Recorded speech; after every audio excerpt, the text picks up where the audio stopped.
Hello, I'm Isaac Hayes III, founder and CEO of Fanbase. Listen to what I'm about to tell you. The window to invest in Fanbase is closing. We've raised over $10.6 million of our $17 million goal. That means there's room for less than 6,370 people to invest in Fanbase for the average amount.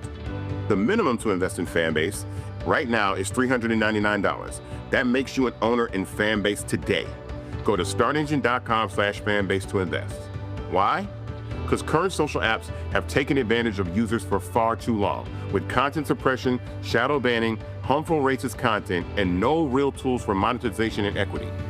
Fanbase has over 1.4 million users and counting, allowing anyone to reach all their following and monetize their content from day one. Social media is the new TV, and whoever owns the apps that distribute that content have the opportunity to own potential billion-dollar companies. While big platforms with uncertain futures are failing to serve their users, Fanbase is stepping up to fill the gap. Don't wait until it's too late. Invest now, invest for yourself and your future. Go to startengine.com/fanbase and own the next generation of social media.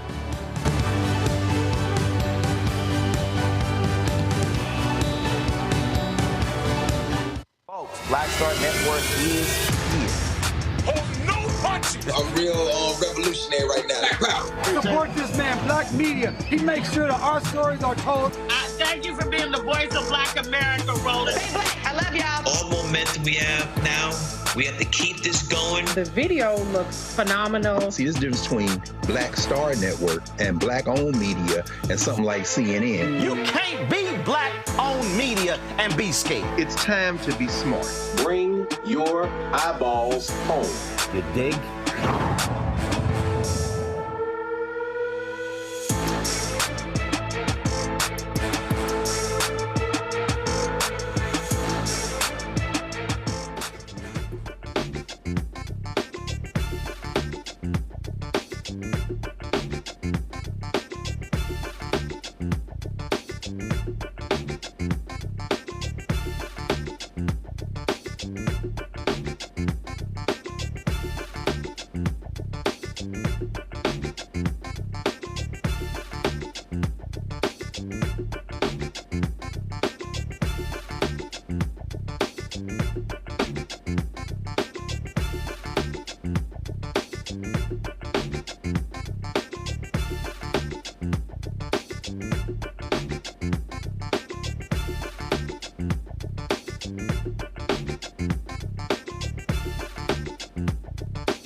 So that's Monday, April 21st, 2025, coming up on Roland Martin Unfiltered, streaming live on the Black Star Network. The first Latin American Pope, Pope Francis, has died at the age of 88. Could the next leader of the Catholic Church be an African cardinal?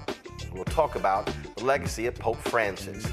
Well, we always knew he was grossly unqualified. Defense Secretary Pete Hegseth continues to screw up after reports of a second signal chat with sensitive military data that included his wife, his brother, and his ex-wife. Trump says, fake news. Nah, playa, it's real. And the 40-day target fast is now a full-on boycott. I'll talk to Nina Turner. We are somebody about the latest developments regarding the groups that are all working together regarding boycotting Target. And also, Austin Metcalf's father, he's the young man who was killed by a young African-American in the Dallas-Fort Worth area. And that brother has been, of course, arrested on murder. Well, guess what? That white father calls out a black January 6th insurrectionist trying to, and a white nationalist who are trying to use his son's death to create a bigger racial divide. The video is astounding. Plus, Ryan Coogler's new movie Sinners dominates the box office this weekend, but I'm confused. Why is Variety saying this is an issue, but when Quentin Tarantino's movie came out, it was not? We'll also talk with Omar Miller, who is in the movie. Yo, lots to talk about. It's time to bring the funk on Roland Martin Unfiltered on the Black Star Network. Let's go. He's got whatever the miss, he's on it. Whatever it is, he's got the scoop, the fact, the find. And when it breaks, he's right on time and it's rolling. Best believe he's knowing. Putting it down from sports to news to politics. With entertainment just for kicks, he's rolling. It's on go, roll, y'all. It's Roland Martin, rolling with Roland now. He's funky, he's fresh, he's real, the best, he's Roland Martin now.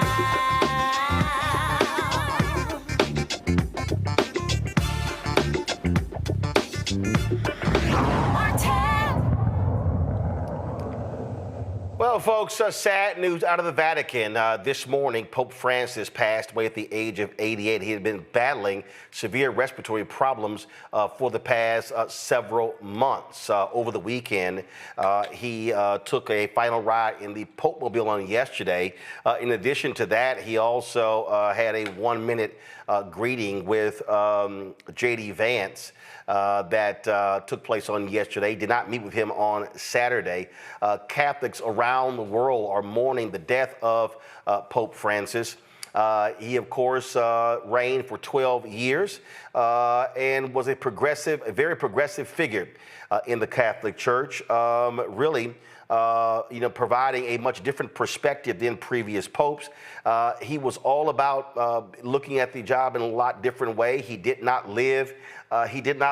In the traditional, apartments of the Pope that he considered to be far too elegant, if you will. In addition, how he represented himself, what he wore, also was a lot different.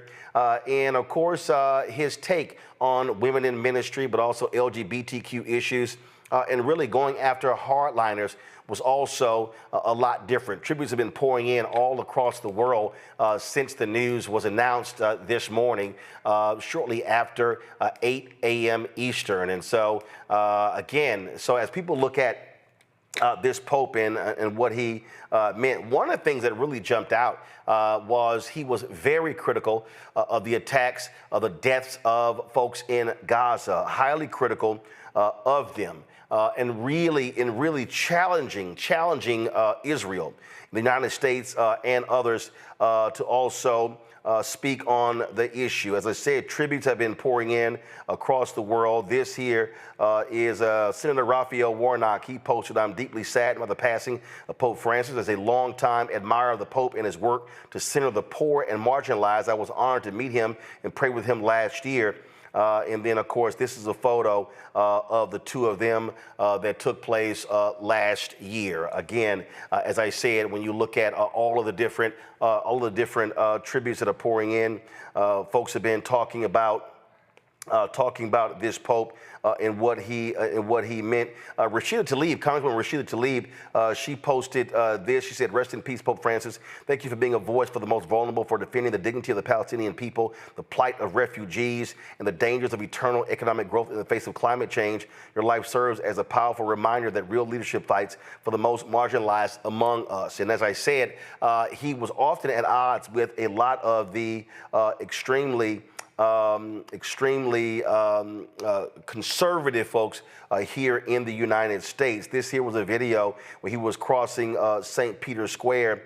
This was, of course, he was walking alone, and he was, of course, this was during the pandemic, walking across St. Peter's Square in the rain by himself. Like I said, if you look at the attire, he chose to be a lot different in terms of what he wore, how he represented himself.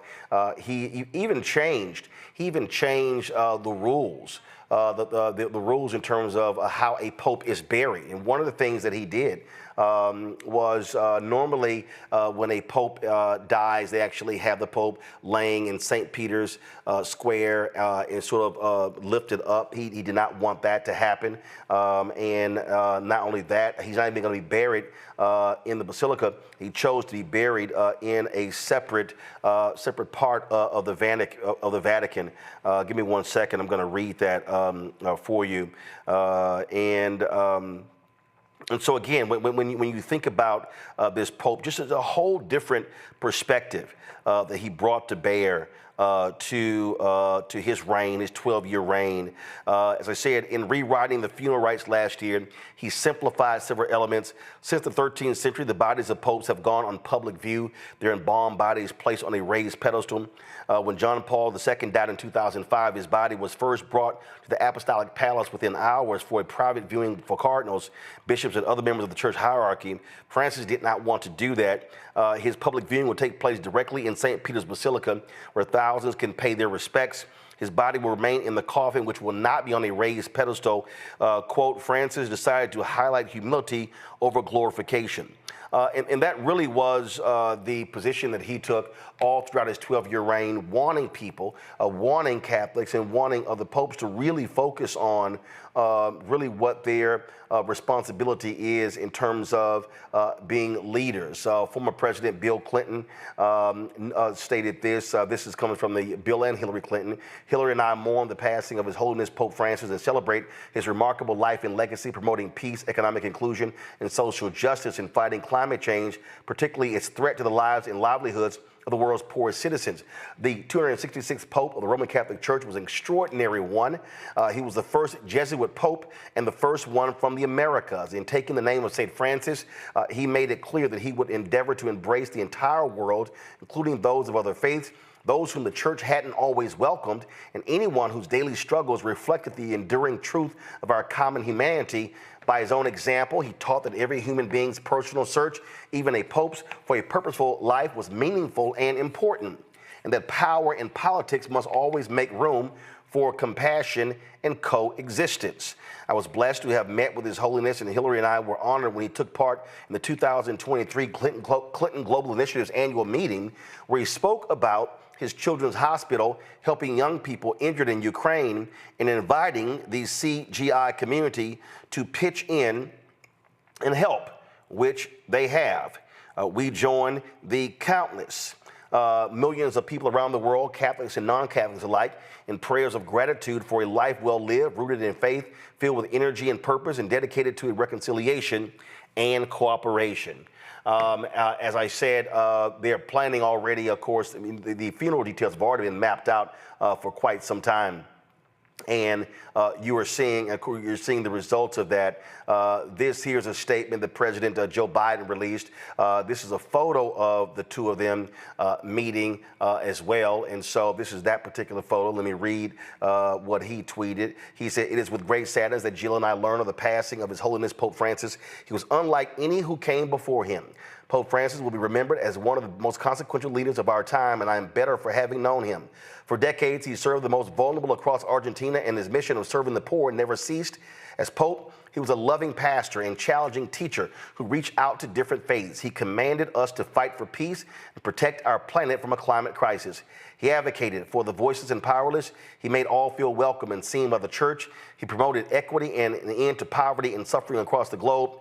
And above all, he was a pope for everyone. He was the people's pope, a light of faith, hope, and love. That, of course, is the statement that President Joe Biden posted on social media regarding the passing of Pope Francis. Vice President Kamala Harris posted, Pope Francis was a visionary leader who dedicated his life to service and justice. He encouraged us to protect our planet, champion a more inclusive church, and cared for all of God's children, especially the most vulnerable among us. Doug and I pray for His Holiness, and we join people around the world in mourning his loss. Again, that's Vice President Kamala Harris. Let's see here. This is former President Barack Obama. He said Pope Francis was a rare leader who made us want to be better people. In his humility and his gestures at once simple and profound, embracing the sick, ministering to the homeless, washing the feet of young prisoners, he shook us out of our complacency and reminded us that we are all bound by moral obligations to God and one another. Today, Michelle and I mourn with everyone around the world, Catholic and non-Catholic alike, who drew strength and inspiration from the Pope's example. May we continue to heed his call to, quote, never remain on the sidelines of this march of living hope. And this is the two of them sharing a laugh in the Oval Office. I'm going to share some other remembrances in just a moment. Let me bring in my panel right now. Joining us right now is Renita Shannon, former Georgia State Representative from Atlanta, Dr. Omekongo Dibinga, Senior Author and Lecturer, School of International Service, American University, Dr. Julianne Malveaux, Economist, President Emerita, Bennett College, and author of Surviving and Thriving, 365 Facts in Black Economic History from D.C. Glad to have all three of you here. Julianne, I'll start with you. Again, this Pope Francis passed away at 88. How he carried himself, how he wanted to represent himself was far different. He did not care about the usual pomp and circumstance and all that stuff that we normally see from popes. He wanted to be treated as a regular priest and not the leader of Catholics worldwide. You know, I was raised Catholic, and my mom was a huge fan of this Pope's. For her 90th, some of her Italian friends actually went to the Vatican and brought her back a 5-foot-long silver cross that she then donated to our church, St. Kevin's in San Francisco. She always talked about his humility. That was the one thing that struck her about, because she get really annoyed, especially after the sex abuse in the Catholic Church, with all the gold and chalices and all of that. And she would say, they need to give some of that to the poor. So Pope Francis came along, naming himself after Francis of Assisi, who was the saint, actually, who basically looked for the poor, helped the poor, was really passionate about poor. When he came along, she said, we finally have a Pope. That was her line. We finally have a Pope. And he was the kind of Christian, let's not say Catholic, the kind of Christian that the Bible calls for, a Christian that loves God, does mercy, walks softly and humbly. And so, you know, and he died doing what he lived doing. His doctors told him to take 2 months off. He took about a month. He was not going to miss Easter Sunday. And he got on his little Pope mobile and rode around Vatican City greeting people, which is what he'd done every year before. Sickness did not stop him from being the person that he was. And the person that he was a person that we would all want to meet. And one of the things I loved about him a lot is he did not mind. I mean, he knew how to speak truth to power. So he did not mind upbraiding this administration on their stance on immigration. He did not mind upbraiding the West on climate change and what the devastation will be to our environment. And he did not mind picking untraditional cardinals. The majority of those who are voting for who the new Pope will be are untraditional cardinals coming from Africa, coming from parts of the Asian space, coming again from South America. So he didn't mind doing that. And so, you know, the Catholic Church will miss him, but the world will miss him as well. This here is a photo. He was a cardinal for more than 4 decades in Argentina. And Renita, he had an opportunity to have a chauffeur limousine drive him every single day. He chose not to. He rode the subway to work every day. And he just did not like all of the accoutrements of the office. He wanted to be seen as a regular, ordinary individual and be a man among the people. Yeah, so I'm not even Catholic, but you can tell just even as an outsider of the church that he was a very justice-minded and independent thinker. I would say from my outside perspective, the most justice-minded pope that I've seen in my lifetime, at least. And I just really, the way that he really spoke for people and the way that he really chose to represent people rather than do some sort of agenda of self-aggrandizement, as many people have said and other popes have done. This pope was very different. And so I really hope that the next pope that they pick is not sort of a retraction of the values that this pope advanced, because a lot of times you'll see when there has been any sort of progress, you'll see an immediate retraction on that, and you'll see that the next leader is more conservative. And so I really hope that the Catholic Church does not go backwards in the next pope that they pick. This was his last public address, and what did he call for, Omekongo? A ceasefire in Gaza. Listen. Gravi e dolorose, civili inermi sono oggetto di bombardamenti e spari. E questo è avvenuto persino all'interno del complesso parrocchiale della Santa Famiglia, dove non ci sono terroristi, ma famiglie, bambini, persone malate con disabilità, suore.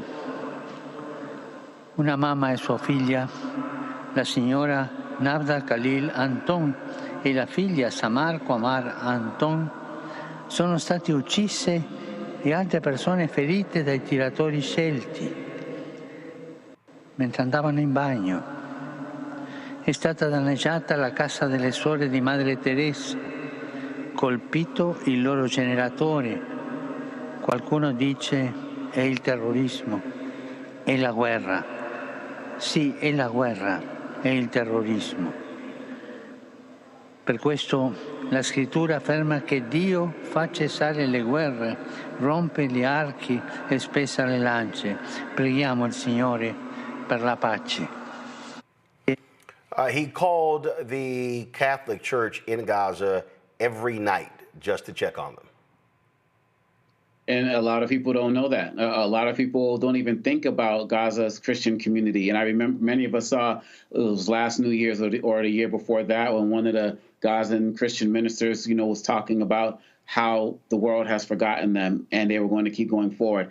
It's through efforts like this, the fact that he was calling them nightly, the fact that he wasn't afraid to speak out. This was a man who lived by example as it relates to the idea of services, the rent that we pay for the space we occupy on this planet. Not only did he champion for peace in Gaza and for hostages to be released, he did incredible work on the continent. He went to the Sudan and kissed the feet of Sudanese leaders in the conflict there. He spoke out about what was happening with immigration here, whether it relates to the Haitians who are being accused of eating dogs in Ohio, the immigration policies of this administration. And maybe it's because he was an immigrant, family being from Italy, making their way to Argentina. There was always this, and for part for financial reasons, as the story is told, this was a man who did everything possible to connect with the poor and connect with the common people. And as somebody who's from Boston, where the child sex abuse scandal really broke in this country, and we are really dealing with that at the forefront before many other states publicly, he had the apology for that. And that meant a lot for people who were affected by that, because the people were asking for the Vatican to do something and they were just kind of twiddling their fingers. And he actually, put forward some reforms to help with that as well. So this was somebody who understood people's souls. He understood that people are hurting, and he can almost had a sixth sense about sensing it and reaching out for people. And we need more people who are servant-minded leaders who are really about practicing what they preach. And so rest in peace to Pope Francis. And I'm hoping that people will follow his example as we continue to go forward. He was a man who represented everything we need today and then some. Tennessee State Representative Vincent Dixie was on the floor challenging these right-wing so-called evangelical Christian legislators. And this is what he had to say today.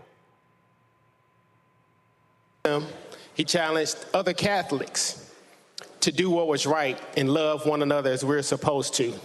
He was truly a man of God, and he used God to do God's will, not man's will. And we have to make sure that we walk in his path. He championed for migrants. He championed for the poor, the marginalized. He wanted us to love each other. And hopefully his life will not be in vain. We do a lot of things in this arena under the name of Christianity. It's time for us to step up and do what's right and do God's will. Of course, we know that falls on deaf ears when it comes to those nutcases in Tennessee, Julian. And again, the thing that was always was important was, again, how this Pope, how he operated, how he moved differently. This was a scene where when he was in Mexico, check this out, where a young girl wanted to touch him, and so he stopped the car. Watch this.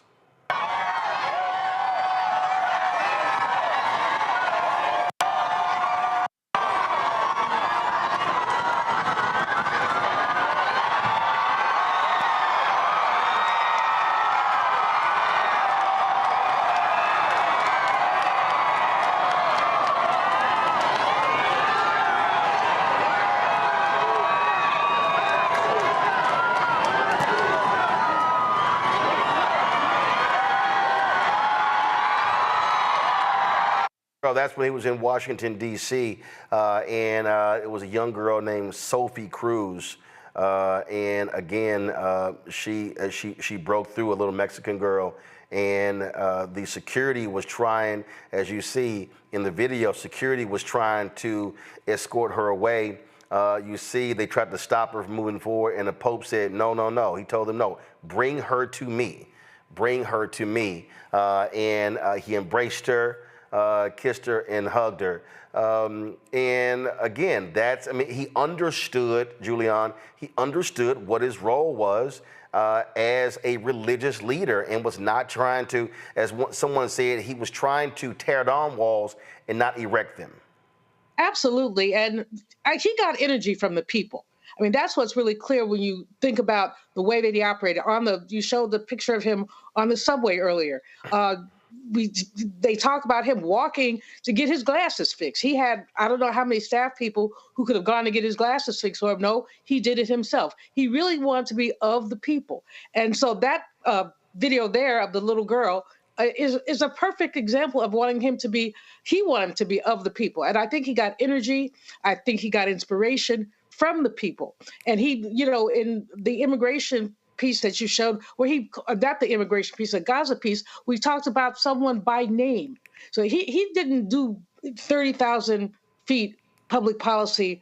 Oh, he did, but he also did 5,000 feet public policy, or as you see with the young lady, the young girl, 10 feet public policy. He wanted to know who the people are. We need more leaders like that, Roland. His passing in some ways is untimely because it's very likely that the College of Cardinals could swing in the wrong direction, but I'm praying that they won't. But it's very untimely, but it's also very timely because it's a reminder of what leadership is. And we don't see a lot of that. You've got fools doing public policy on the internet. The Department of Defense. You've got this child, 35-year-old young woman, who's going to help J.D. Vance go through and rid us of our history. And again, this is not of the people. Why doesn't she come down to the National Museum of African American History and Culture and get a tour and talk to some of the people there and look at what is there? But again, if you're doing public policy way up here, you're not going to be able to deal with what happens down here on the ground. So again, this brings back a lot of memories for me because like I said, my mom revered that Pope. She always talked about him. And she actually, on her birthday, she always asked her children, none of whom is, well, my baby sister practicing Catholic. The rest of us are not. I'm AME. One of my sisters says she's no ME. But in any case, on her birthday, she would always ask us to make a contribution to the church in her name. We did it until the sex thing came out, and then we're like, no, Mommy, we ain't doing that. When this Pope came in, she said, do it just one more time, as an act of faith to this Pope. And so we did. We did, because I'm thinking, I'm channeling her now, because she really, really, really loved this Pope. Well, as someone who was born and raised Catholic, and in fact, the meeting to the Catholic church I grew up in was found in my grandparents' living room.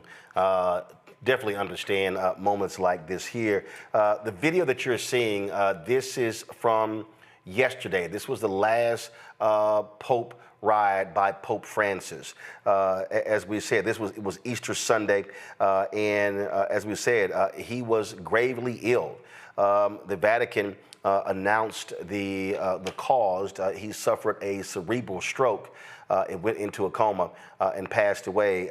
But he was insistent on seeing the people and traveling. This, again, as I said, this was just yesterday, and he died at about 7:30 a.m. this morning, Vatican time. And again, so many folks are now, as Julian said, and I think Renita at that point, she makes is important, Omar Congo as well. In this moment where you have an idiot who occupies the Oval Office, that idiot plans to attend the funeral, and in fact, Pope Francis did not meet with J.D. Vance on Saturday, and he sent someone else to give him a very strong, stern lesson on the treatment of regular and ordinary people, which was needed because of a lot of the craziness we've heard from J.D. Vance. And if there is a time when we need moral leaders to show courage, it is now. Renita?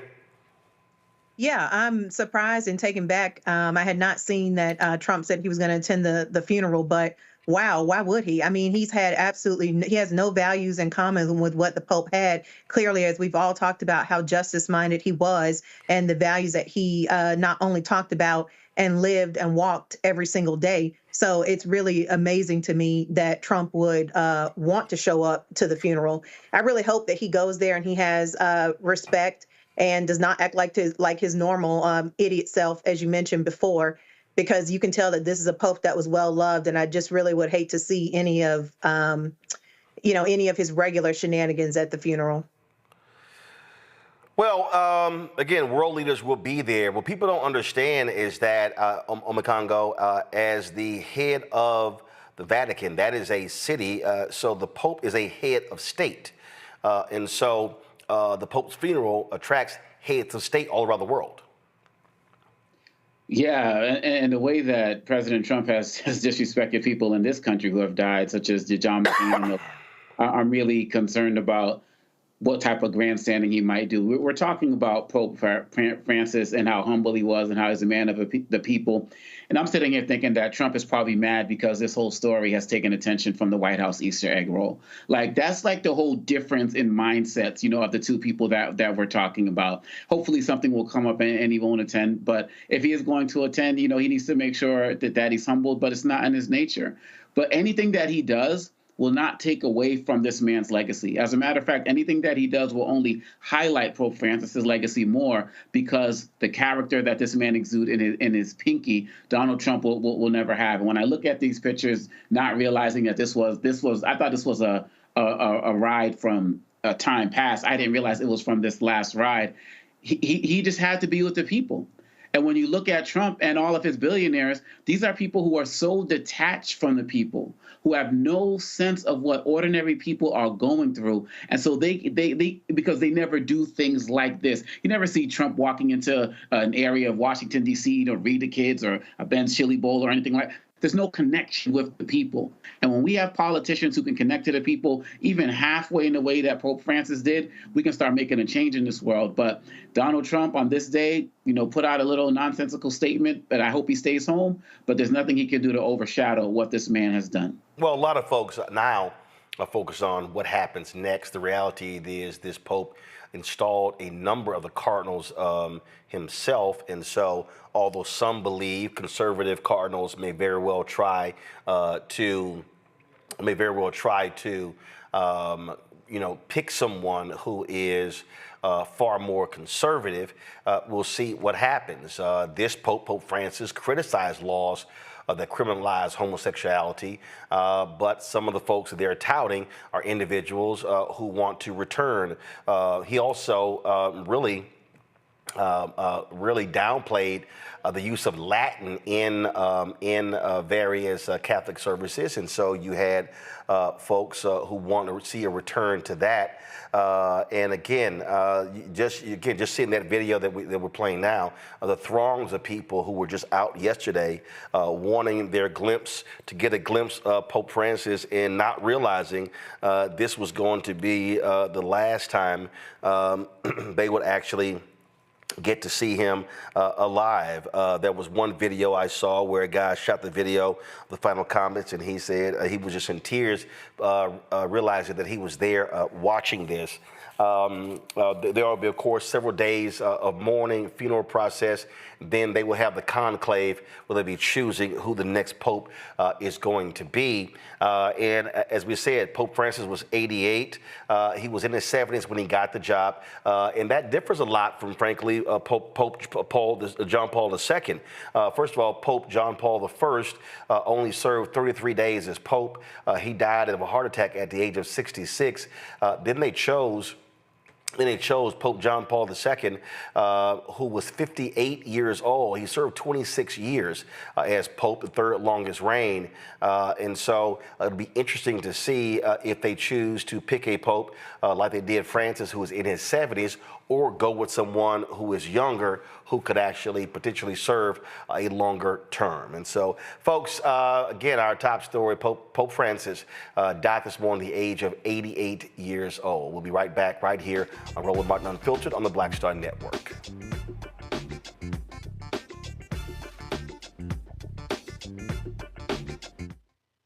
This week on A Balanced Life with Dr. Jackie here on Black Star Network, we are talking about all things, you got it, stress related. Yes, the big S, whether it's spiritual, physical, emotional, or sometimes it could be just in your head. Stress has a way of manifesting itself in our lives in such a way that it disrupts who we are and who we're in the process of becoming. Stress is just as bad as a lot of the physical ailments that we think of. That's all next on A Balanced Life on the Black Star Network.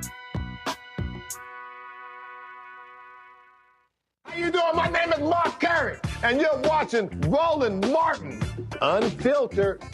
Deep into it, like pasteurized milk without the 2%. We getting deep. You want to turn that shit off? We're doing an interview, motherfucker.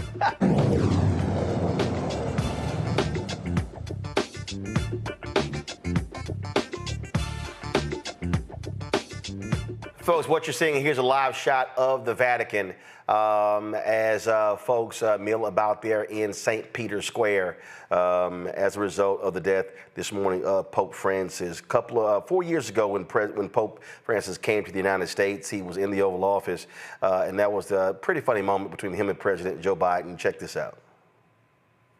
I'm not sure this is appropriate, but there's a tradition in America. C'è questo opportuno, no? C'è una tradizione negli Stati Uniti that the president has what is called a command coin. Il presidente ha un comando, una di comando.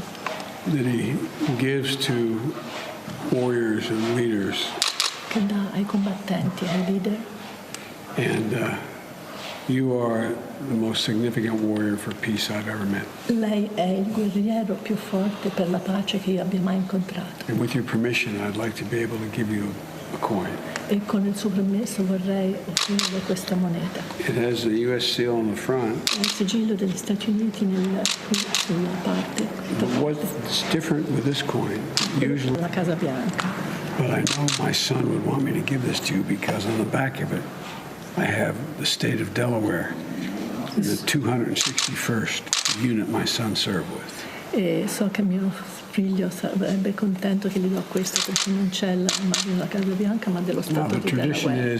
E la tradizione è, I'm only kidding about this. e scherzo, If next time I see you, la you don't prossima have it, volta se lei non la you vede have to non buy ce the l'ha, drinks. allora lei deve offrirmi da bere. Now, I'm the only Irishman you've ever met who's never had a drink. Ma io sono l'unico irlandese che lei conosce che non ha mai bevuto in vita sua. Perché gli irlandesi hanno portato il whisky. I know that. Thank you. Mi sono presentato di aver fatto questo omaggio.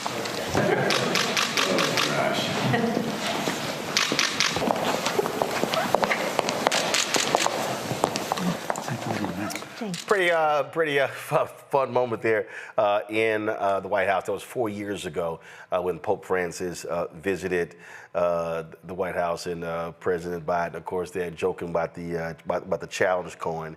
One of the things that when you talk about, again, how this Pope thought, you have a lot of people who were very, very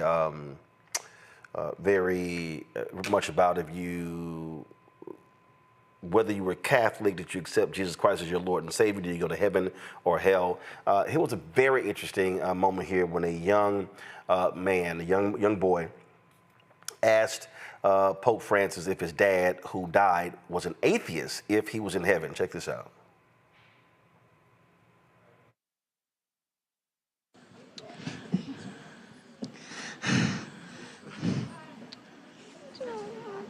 Dai. Non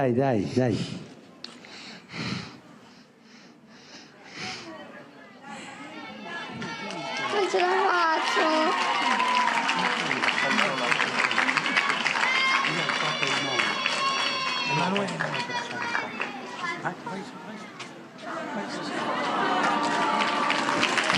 Vieni da me, Emanuele. Vieni da me e dimmi all'orecchio. Vieni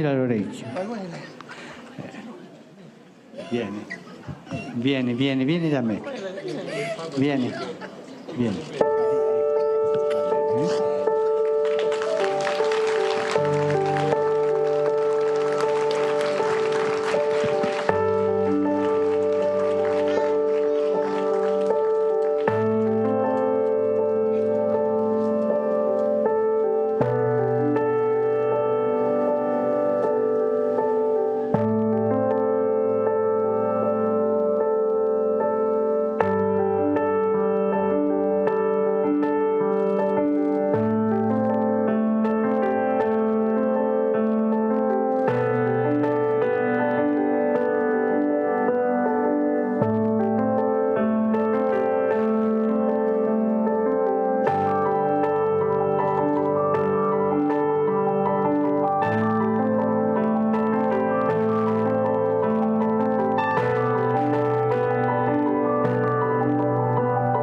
Io ho chiesto permesso a Emanuele di dire in pubblico la domanda e lui mi ha detto di sì, per questo la dirò. Poco tempo fa è venuto a mancare mio papà.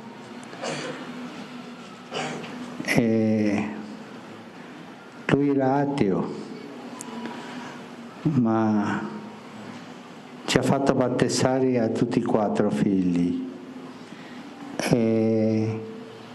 Era un uomo bravo. È in cielo, papà? era credente, ma ha fatto battezzare i figli. Aveva il cuore buono. E lui ha il dubbio che il papà, per non essere credente, non potesse andare in cielo.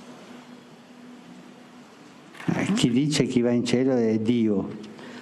Ma com'è il cuore di Dio davanti a un papà così? Com'è? Cosa vi sembra a voi? Un cuore di papà.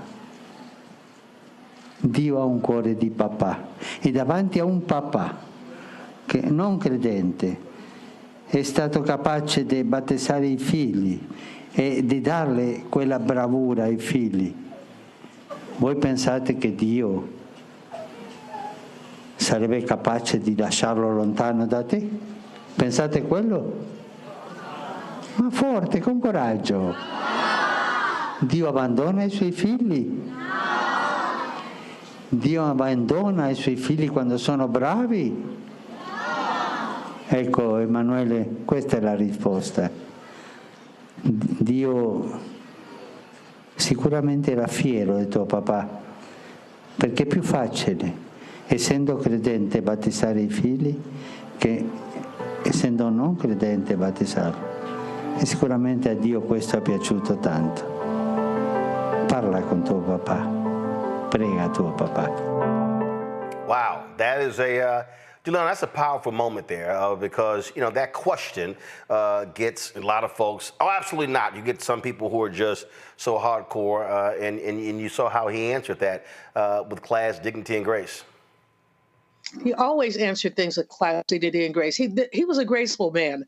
I mean, that's the thing. I'm smiling, Roland. Thank you so much for showing so much of this. I mean, it's really it's making me smile, remembering my Catholic school days a long time ago, and thinking about, you know, the faith. Now, you know, when I learned about exploitation, colonization, all that, I think I was about 12 or 13. I stopped going to church. I can't go to Catholic church. It's complicit. But what this Pope reminds you is that despite all the flaws, there is so much goodness in faith. And he exhibited the goodness. You have these people in the Congress and others who flap their lips and talk about faith and talk about God and turn around and cut food stamps. You have these people basically who talk about faith and then they don't want to maintain Medicaid. But you're talking a man who talked about faith and did his best to be an advocate for the least and the left out, for the poor, for those Gazans, for so many people. Again, thinking of him reminds me of all that's good in the world and in life, and it just makes me smile. So thank you for showing so many clips and for taking the time to lift up this man who was an advocate for everyone. This was the actual statement from the Vatican this morning when they announced Pope Francis's passing.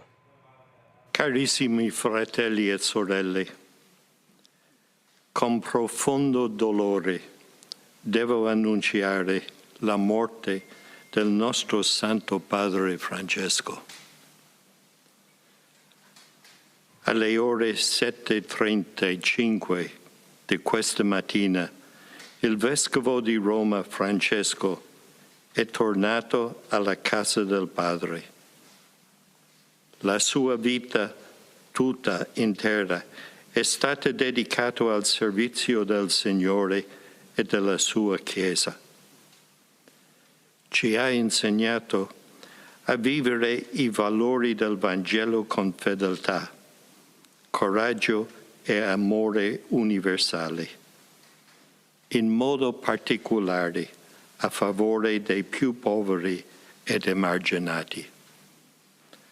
Con immensa gratitudine per il suo esempio di vero discepolo del Signore Gesù, raccomandiamo l'anima del Papa Francesco all'infinito amore misericordioso di Dio uno e trino. Grazie. That was the official statement from the Vatican. Again, that is via their social media feed, Vatican News. And those of you who have seen the movie Conclave, you might know that when, as the movie showed, when a pope passes away, they literally seal off his apartment and everything that's in it. And this is the video from today of that actually happening, the sealing of Pope Francis's papal apartment, and so no one will be able to enter that particular space. As I said, and you see right there, they also have a process. The ring that the Pope wears, that ring is also destroyed. That way, that ring cannot be used to forge any documents. And so there's a very, very clear and long process of the Catholic Church that they go through when a pope passes away, and that's this is what you're actually seeing: the closing off of the Pope's apartment from anyone being able to enter until he is actually laid to rest. Lots of pomp and circumstance, lots of process, if you will, that exists there. One of the things that I think is still just so unique about this Pope is that his 12-year reign, Renita, now then forces those following him to say, are you going to go back to being a rigid church, being some say a very conservative right-wing Catholic church, or will they stay the course of seeing themselves in a much more different light, and a much more sense of humility in the way he carried himself? That really is up in the air, because whoever is chosen, that person gets to determine the future path of the Catholic Church worldwide. Right. So, I mean, there's not much more to say. As we said before, his reputation speaks for himself. And I'll say what I said earlier, which is there's always a tendency to become more conservative after things have gone in sort of a progressive route, particularly for institutions that have been conservative the majority of the time that they have existed. And the Catholic Church is no stranger to that. So I think that one thing they'll have to contend with is that people have now seen what it looks like for a pope to have courage and come out and talk and speak on and give his opinion on things that he could have easily just ignored. For example, the situation in Gaza and standing up for Palestinians. And so now people have understood what it looks like to have a courageous pope. And so if they do decide to go back and be conservative, they'll have to, that person will be contrasted with the previous pope who just passed, and that will be something that they will no longer be able to tell people, oh, well, this is what we have to do, because you just saw a pope who didn't do the status quo.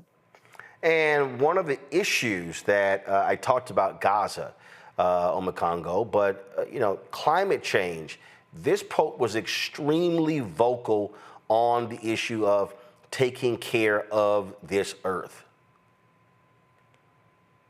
People don't know about the Pope is that there were actually many corporate leaders who had visited him over the years to talk about some of their environmental programs, the sustainability programs, kind of seeking his counsel, doing it on the low to not attract attention. And that was something, as we're learning all of these stories about the Pope, that was not something that I had paid attention to. And to be quite honest, when we're talking about who's next in line, that's also something that I'm concerned about as it relates to climate change, because it's very interesting that Pope Francis had the views that he did. People will kind of call him a quote unquote, liberal-minded Pope. But some of the people that he has appointed across the world, in African countries and the like, have been more on the conservative side. So if they are going to come in with that mindset, will that conservative mindset also translate into things relating to climate change? Because he was deeply committed to that, because he understood that that was a major source of poverty for people, the environments that they could not live in because they were not sustainable. And so I think that there are many levels that people need to watch out for in terms of the direction that the Vatican is going to go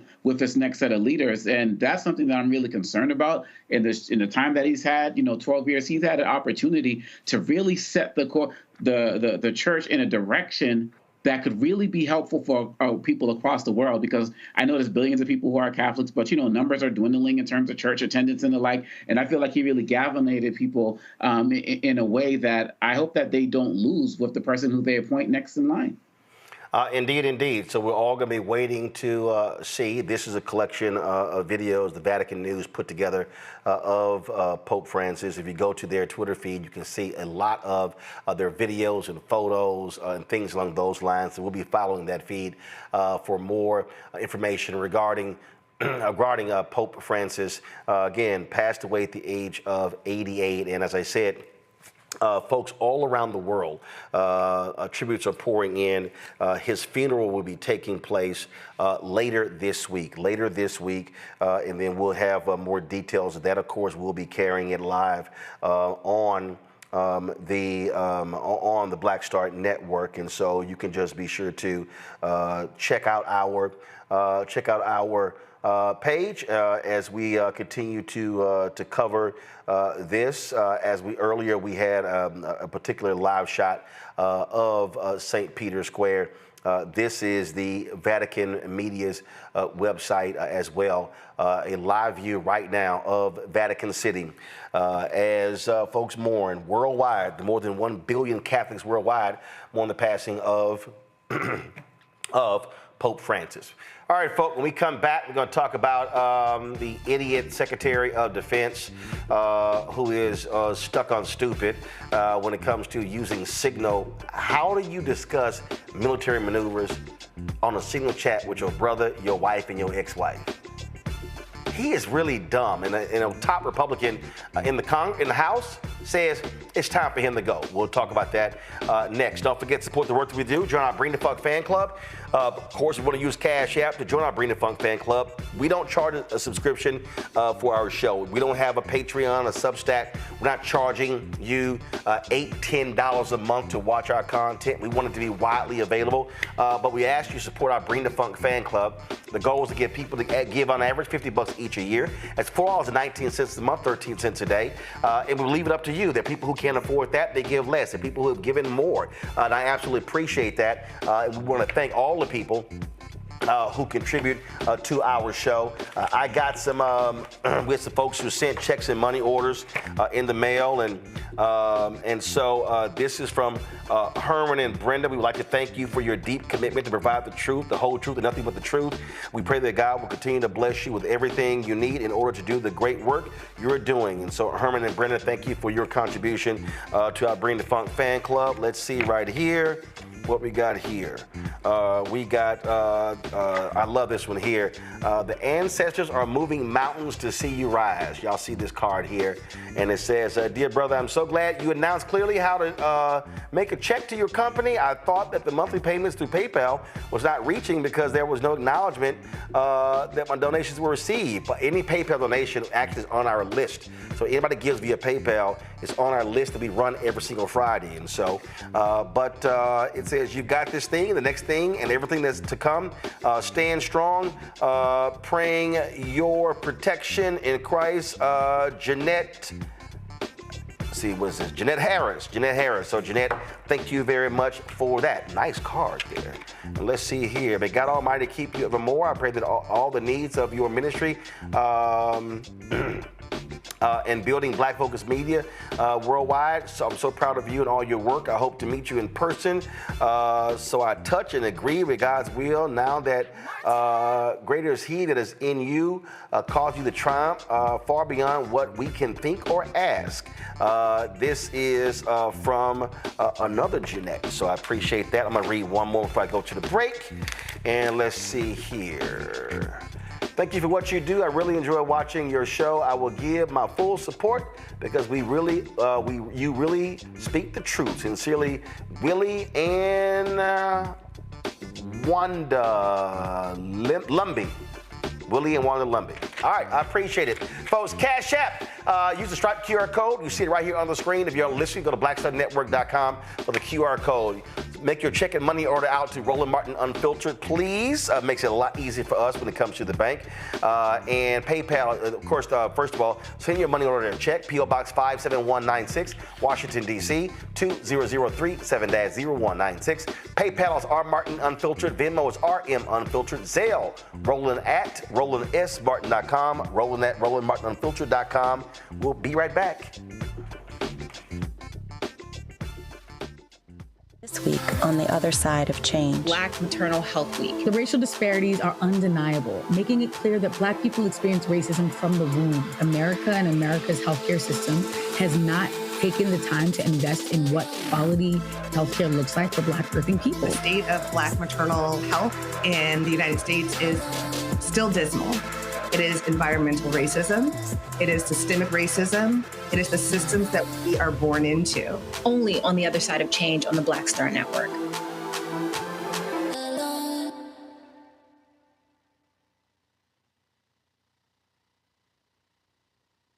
Next on the Black Table with me, Greg Carr. The enormous impact of race, education, and affirmative action in America, and how, believe it or not, white America is starting to feel a little bit of the pain. Dr. Natasha Waraku joins us with a case study of one suburban community and how it reacted when the minority students started to excel. And most people didn't say this explicitly, but was that, the academics standards are getting higher in part because of the Asian kids, and that is making our kids really stressed out. So we need to reduce the amount of homework teachers are allowed to assign. She shares a perspective that you don't want to miss. That's on the next Black Table, only on the Black Star Network. Hey everybody, it's your girl Lunel. So what's up? This is your boy Earthquake. Hi, I'm Chaley Rose, and you're watching Roland Martin Unfiltered.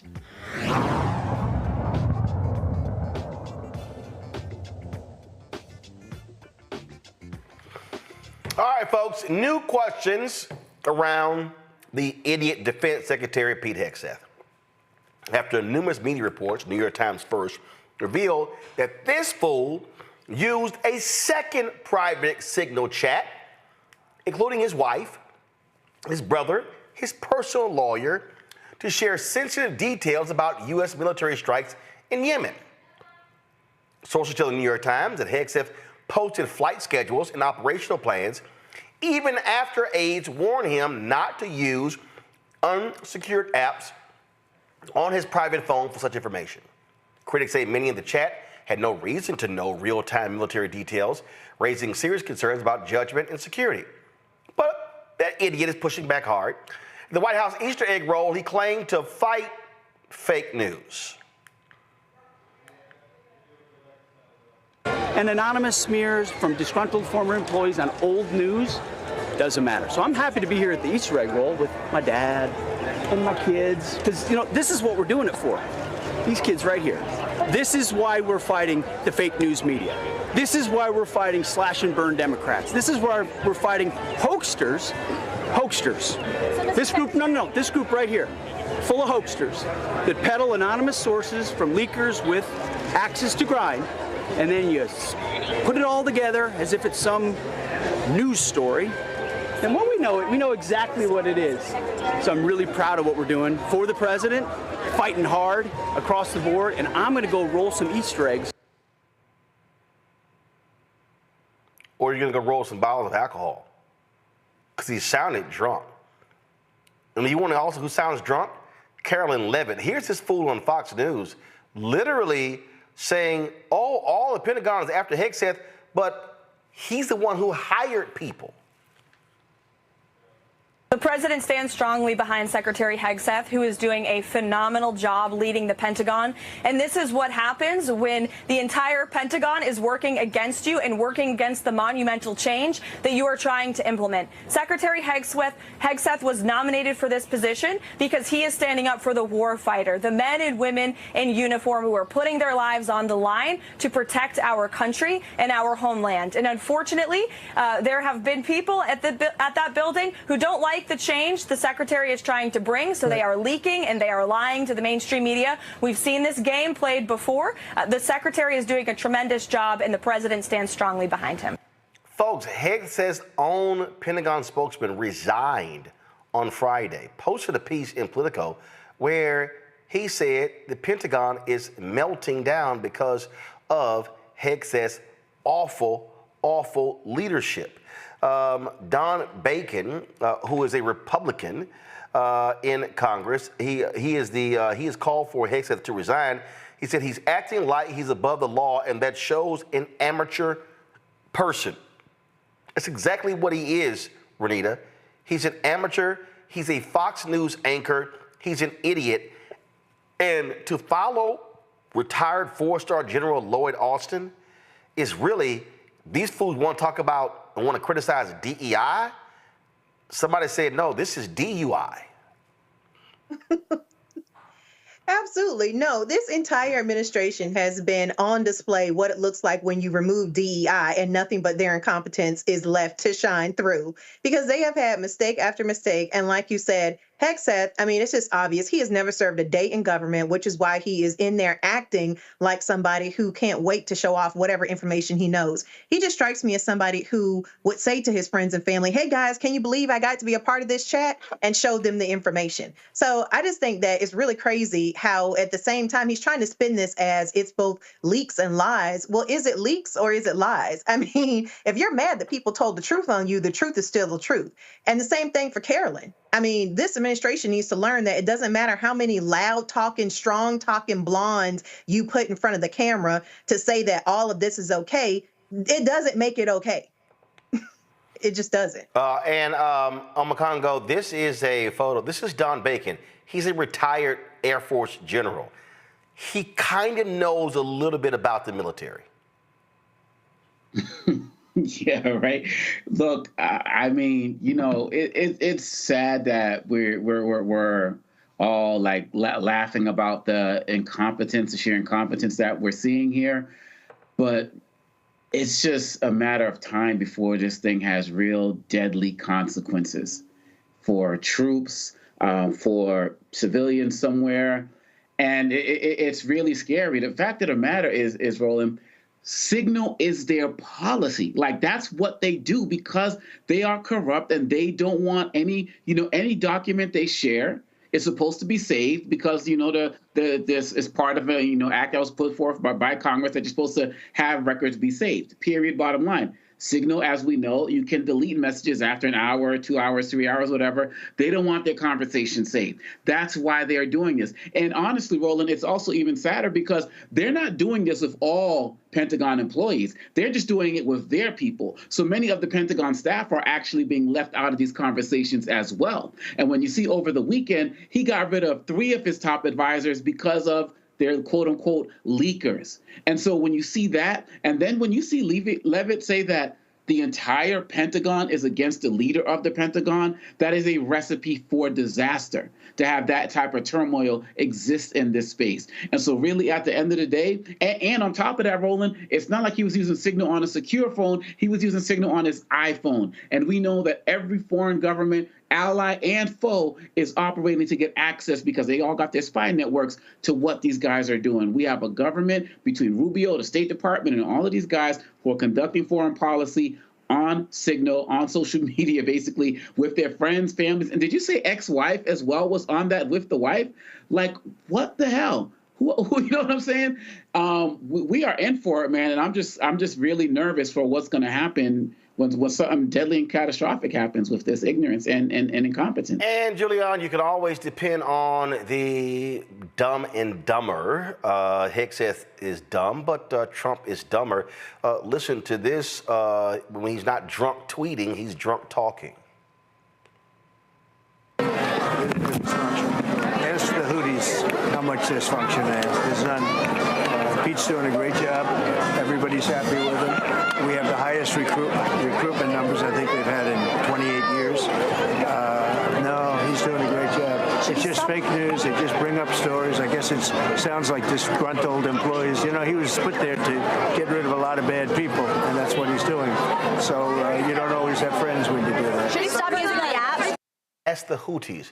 I'm sorry, Hootie and the Blowfish, Hooters. I'm not sure he knows what he's talking about. Julian, go ahead. But he never knows what he's talking about. I mean, this is it's comedy and it's not comedy. The reason that it's not comedy is because it's putting our country in jeopardy.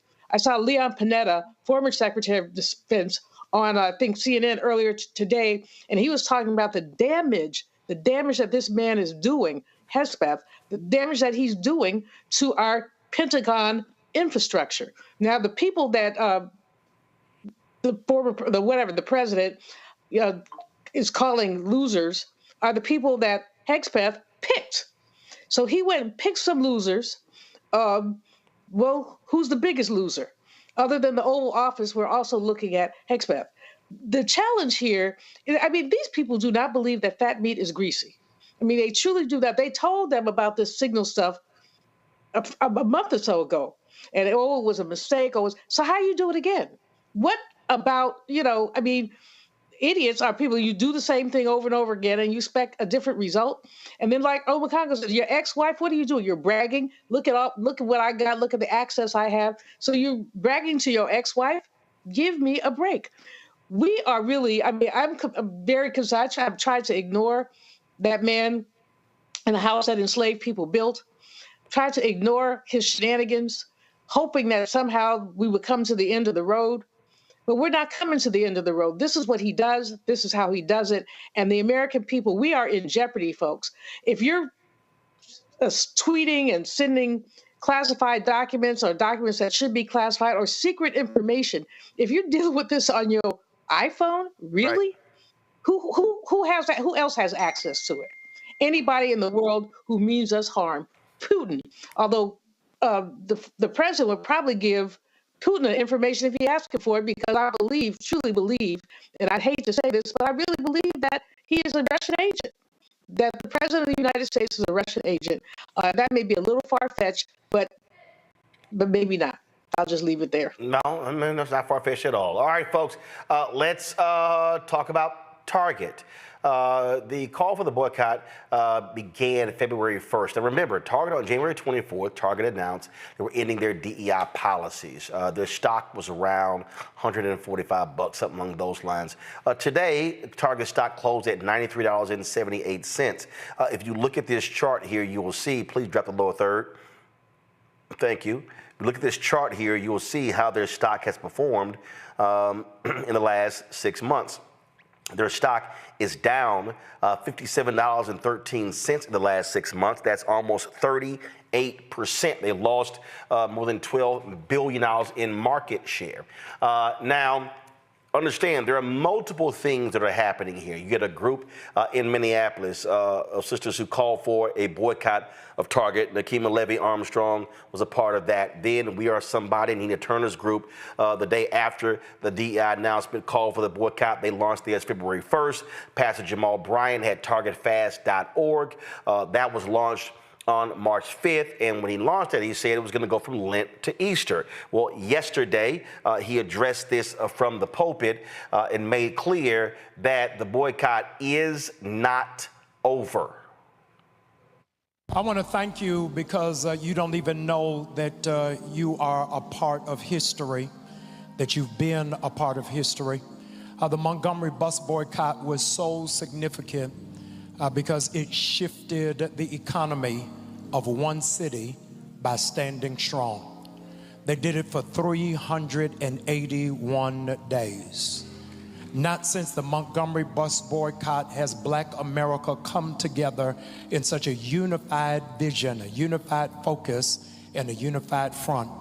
And we've done it, ladies and gentlemen, we have done it for 10 weeks. For 10 weeks. We've stayed out of Target. It didn't start with us, but there was already a grassroots movement afoot that was doing a Target boycott. We came along just as one church and said that the body of Christ needed to be a part of it, and that we were going to take fasting as a spiritual principle because we understand that the weapons of our warfare are not carnal, but they are mighty under God for the pulling down of strongholds. I announced it to you the Sunday before Ash Wednesday, and I wanted to pause and thank you for standing in line with the vision of your pastor at the prompting of the Holy Ghost. Can you believe, with a small movement that started in this church, 200,000 people signed to be a part of the Target Fast?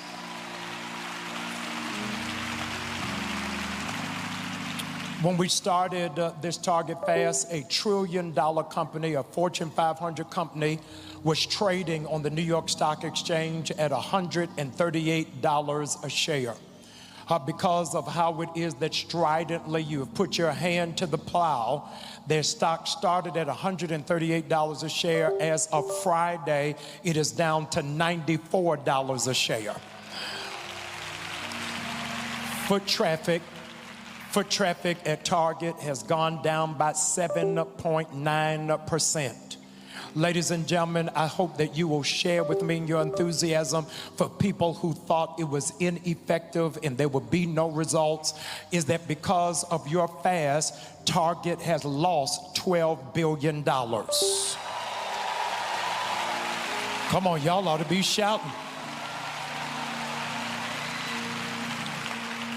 They tried to put out a statement that their loss is because of the economy, because of tariffs with China. But the reality is that while they were losing, Costco was gaining. Come on, I can't hear nobody. And I am so grateful that there is power in unity, and we know the strength of black economics. Ladies and gentlemen, black people are the 12th wealthiest nation in the world with spending power. Don't ever undervalue or underestimate your power and your authority. I need to give God glory for black business and for black dollars.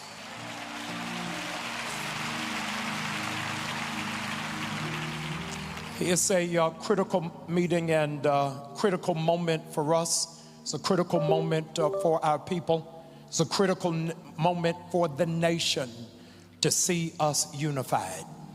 And as a consequence, we understand that power concedes nothing without a demand. Those of you who are not aware, we launched a website, targetfast.org.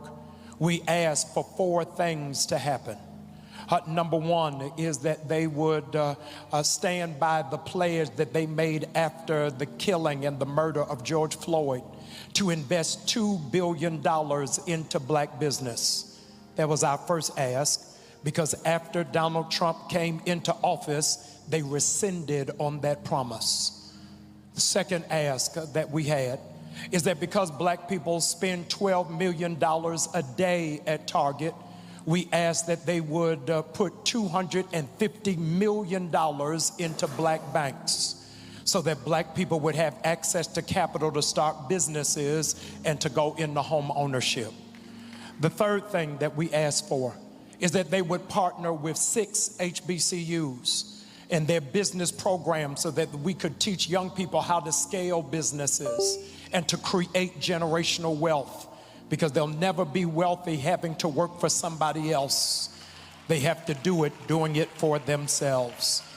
Ladies and gentlemen, you already have read the report that a meeting took place. And in that meeting, I wanted to share with you the outcome of it. We had 4 asks and only walked away with 1 thing. I want to tell you what that 1 thing is Target has agreed Target has agreed that by July the 31st, they will complete the pledge of $2 billion for black business.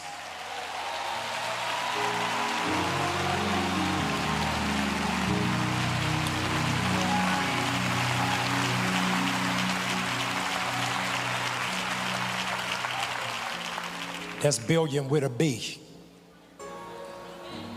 But the other 3 things we have no commitment on, and we don't have anything to stand on because their currency does not ride with us if in all of these years we have been loyal customers and clients, and then in the moment of dis-ease, you turn your back.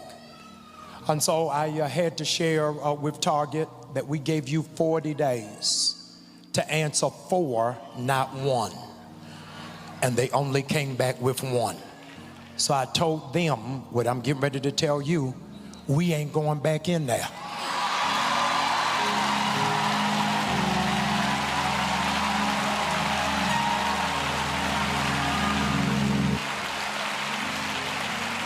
And so the fast shifts to a full-out boycott. It's a full-out boycott. I'm asking you, if you have not already done so, go to targetfast.org and go and register. This coming Tuesday, I am doing a town hall meeting that I want everybody in the community to come, everybody in the community to be a part of. I sent last night an invitation to the president and CEO of Target, as well as the chairman of the board, to come to New Birth on this coming Tuesday to speak to the people directly, not in a private closed meeting, but in an open venue to talk about where Target's commitment is and where it is that we are going. So Tuesday, I don't know whether it is that the president is coming or the chair of the board is coming or anybody for that matter from Target is coming, but I need you to be here so that we plan and chart out what is our future going forward. I also wanted you to know that this is not a New Birth effort or a Jamal Bryant project. This is a national move. And so as a consequence, on Tuesday, I will be introducing to you what is the national committee on this Target boycott.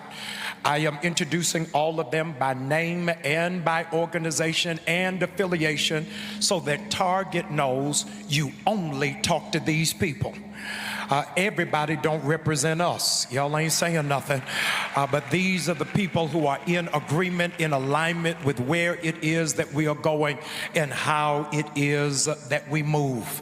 Ladies and gentlemen, whether you realize it or not, we are now in the new civil rights movement.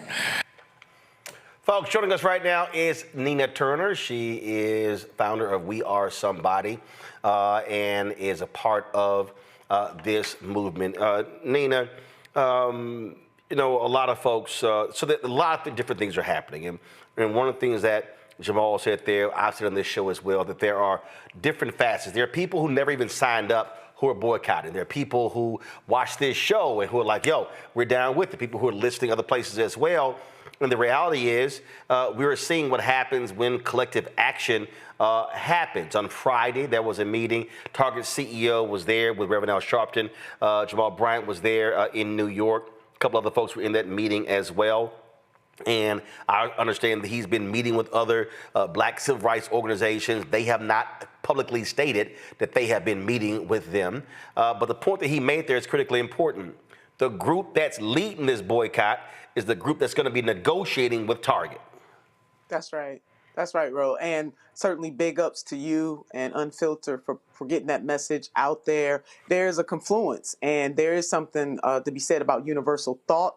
When Target made this announcement on January the 24th, as you remember and have been sharing with their audience, on January 25th, We Are Somebody was out there. I get by with a little help from my friends calling on Until Freedom, Tamika Mallory. He's one of the co-founders of Until Freedom, and then, you know, bringing up the pastor. But there were local things happening at the same time, which is beautiful. And to your point about that 200,000 who signed on, but there are millions of people, millions of eyes have been on the various outlets, both social media, your show, and other shows that have lifted this national boycott.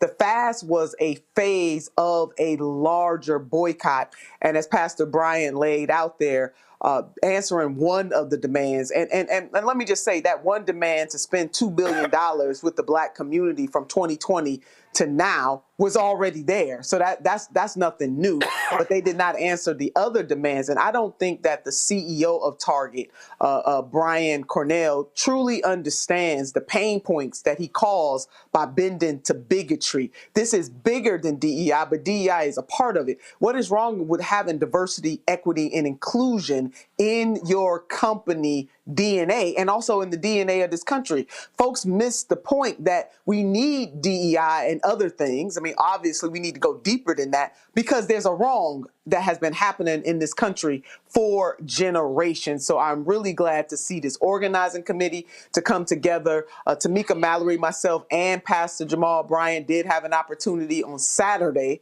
to talk to one of the representatives of Target, and we've gotten no further than they did when they all had that meeting previously.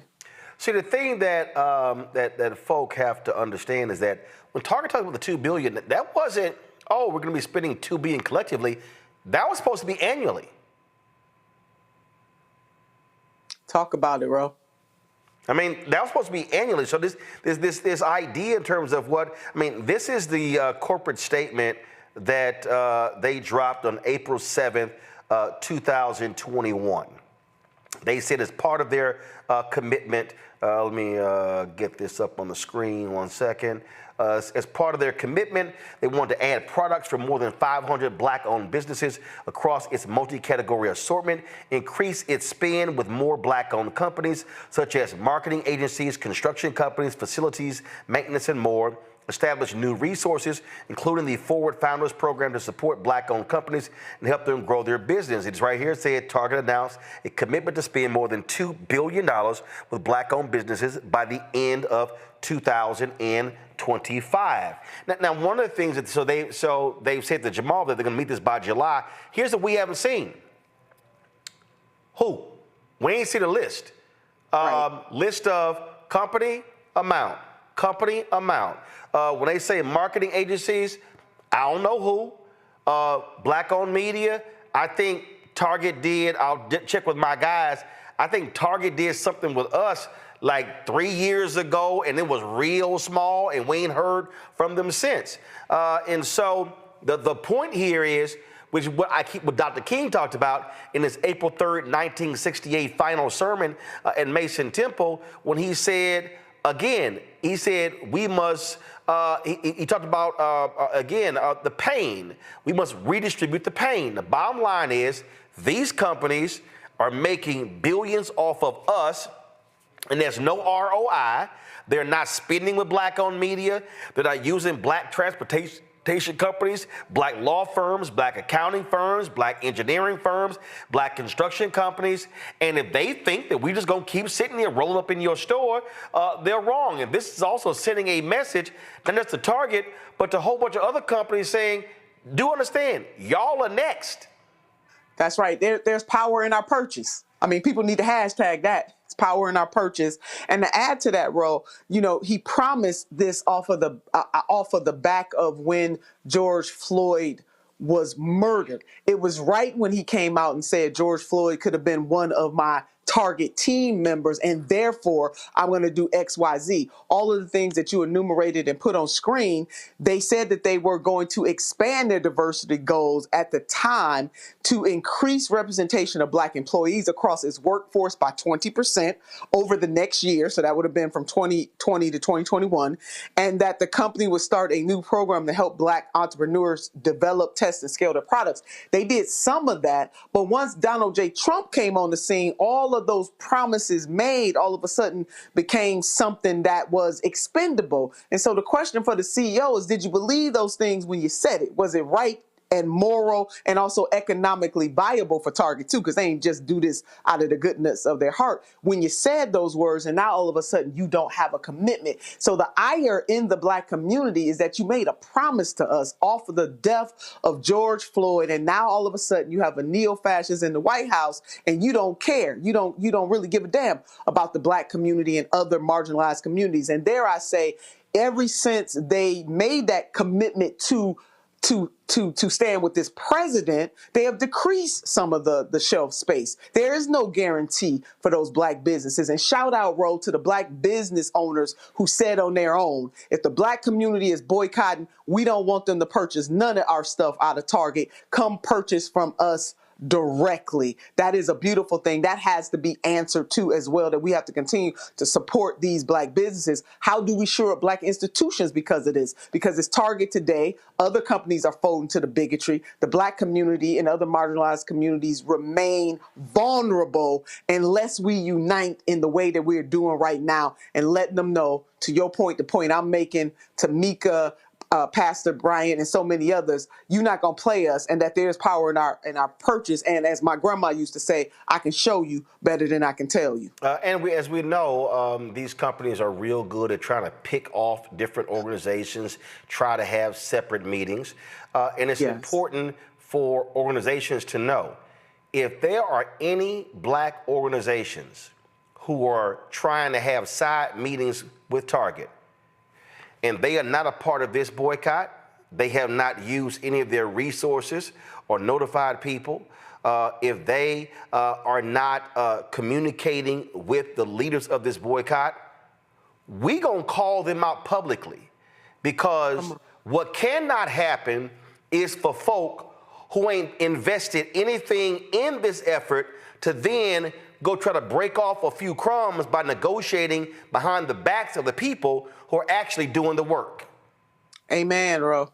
Let the church say amen. That is important, that we don't allow ourselves to be picked off. This boycott is absolutely working, which is why Target is going to this leader, this community. You know, they even met with some of our Hispanic sisters and brothers trying to pick off, pit Black and brown people against each other too. No, we can't have that. We have got to stand solid and stand strong. And the point that you've been making, Roland, thank you for that. You can't inch around the people who actually had the courage to get this thing started. Now, of course, this is bigger than any leader, any national leader, any grassroots leader, because we needed the people to pull this off. And so the people have shown, both the Black community and others who are in allyship with us, they have shown that, hey, we are rocking with you. Even in the LGBTQ plus community in Minneapolis, Minnesota, Minneapolis in particular, they turned down when Target did this. That Pride group turned down the $50,000 or $60,000 that they were getting from Target regularly, and said, you know what? And they can least afford it. But they said, you know what? You want to roll with bigotry? We don't want your money. So from a grassroots group like that to others, to your point, come on, Black folks, you can't have these side meetings with these people and take crumbs when we have a larger vision here. Absolutely. And so let me just be as clear as possible. If there is any Black group and we find out you are having a side meeting and you have not communicated with any of the leaders of this Target boycott advisory or organizing committee, I'm letting you know right now, I'm going to put you on Front Street and I'm going to tell the people that you are meeting, and we going to call y'all out and then smoke y'all out to force you to say, why'd you go talk to them? What you talked about? What are you negotiating? Because this is the game they've always played. How can they find the least expensive Negro? That has always been their strategy. And so I don't owe nobody. So let's just be real clear. So I don't owe nobody. Look, our show is here because our fans give to our show. That's how we make our money. And so I ain't afraid to call nobody out. So I'm just letting y'all know, if you're having side meetings and you ain't talking to nobody and you cutting side deals, I'm going to call your asses out. Well, bro, you called Unfiltered for a reason. So folks know, they know when you say it, word is bond. Just let them know. All right, Nina, we appreciate it. There's a town hall tomorrow. What time is that town hall in Atlanta tomorrow? It's at New Birth Road. I think it starts at 7. Don't quote me on that. I think it's 7 or 7:30, but it's at New Birth. And I will definitely be in the place. And Tamika Mallory will be in the place representing her organization. I think Brother Ben Chavis will be there as well. There'll be a whole host of other national leaders that will be there. So join us if you can. Please join us. New Birth. All right, Nina Turner, we are somebody. We appreciate it. Thanks a lot. Thank you. Folks, real quick, I'm going to go to a break. To my panel, we're going to talk about that, but I got to go to a quick break. Omar Miller, who stars in the Ryan Coogler movie Sitters, will be joining us next right here on Roland Martin Unfiltered. Back in a moment. This week on the other side of change. Black Maternal Health Week. The racial disparities are undeniable, making it clear that Black people experience racism from the womb. America and America's healthcare system has not taken the time to invest in what quality healthcare looks like for Black birthing people. The state of Black maternal health in the United States is still dismal. It is environmental racism. It is systemic racism. It is the systems that we are born into. Only on the other side of change on the Black Star Network.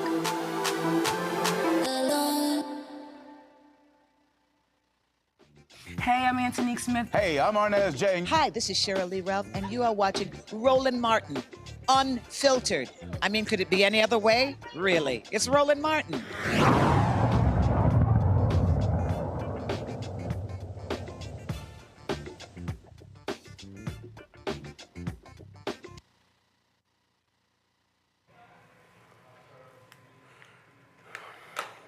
Folks, huge weekend for director Ryan Coogler, actor Michael B. Jordan, and the whole cast of the movie Sinners. Folks, man, they set a record for an original movie, the highest grossing original movie since 2019.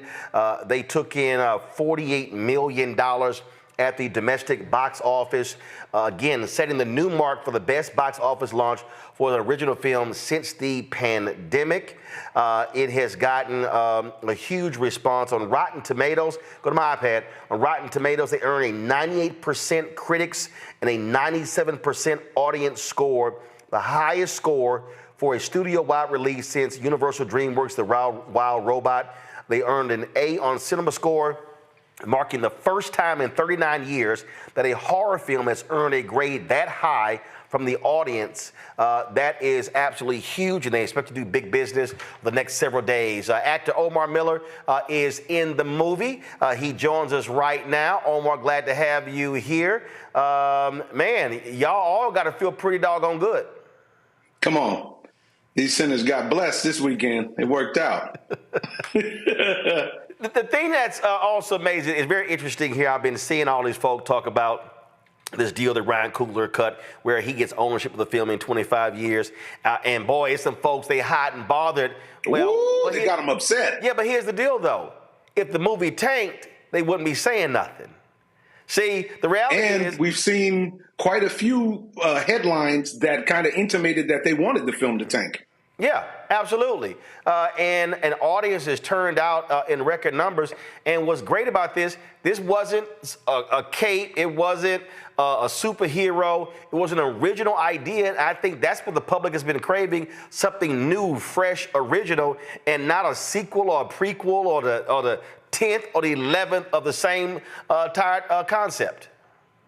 Well, you know, and I think you've been a trailblazer in this with your company and with your show. I'm a longtime viewer and listener. I want to tell you, I appreciate the love that you always gave Jasmine and I on Ballers, because you were always a vocal supporter, and I appreciate that. And in kind, I try to return the support on your network. And I think that the big thing that we're seeing is it's on us. It's on us as business people, as entrepreneurs, as the electorate. Top to bottom, it's on us, and we have to do what we can to reward the people who actually give us what we want and what we need. Ryan got rewarded by the audience because he delivered a picture which was original, entertaining, educational, nostalgic, and it's something that just lands on you and sticks with you because he accurately portrayed a dynamic portrayal of us as people. What's also just great about it, I mean, it was just sort of like just a wave that was just moving. I mean, over the weekend, I saw folk who were saying, I went in the theater, had no idea what the hell I was watching, and then they were raving about it, and folk were live posting while they were in the middle of the movie, and you actually just begin to see this thing build. There were people who were saying, oh, okay, but on Thursday, Friday, oh, yeah, this might do, 30, 35 million. All of a sudden, it was like boom, boom, boom, boom. That number just kept going higher and higher. No matter what you pay for advertising-wise, word of mouth is still the most powerful form of advertisement and endorsement that you can get. And when people started to see this film and it got unleashed on the public and it really sticks with you, I can't explain it if you haven't seen it yet. There's a mesmerizing effect. Now, as a person in the film, I'm somebody that watches with a professional eye. I actually can watch this film as a fan. And I, too, got mesmerized by the music. I, too, got mesmerized by the visuals. And even if you look at the clip where Ryan did the piece where he's explaining the different ways to see the film, and that went viral. Because this man has so much passion for what he does, and he had such a clear vision, him and his wife, for what they were doing, it translated onto the celluloid, and then it hits you, really hits you. It goes to show you the power of art and the power of film. Folks, y'all got the trailer? If you got it, go ahead and play it.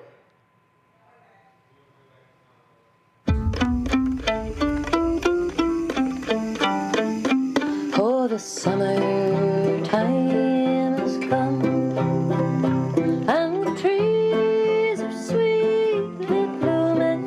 The wild mountain thyme grows around the river. Will you go, lassie, go, and we'll all go together to the wild mountain thyme, all around the blue river. Will you go, lassie, go? I will build my love a bower by yon cool and crystal fountain. On it I all the flowers of the mountain. Will you go, lassie, go? And we'll all go together to the wild mountain thyme, all around the blue river. Will you go, lassie, go?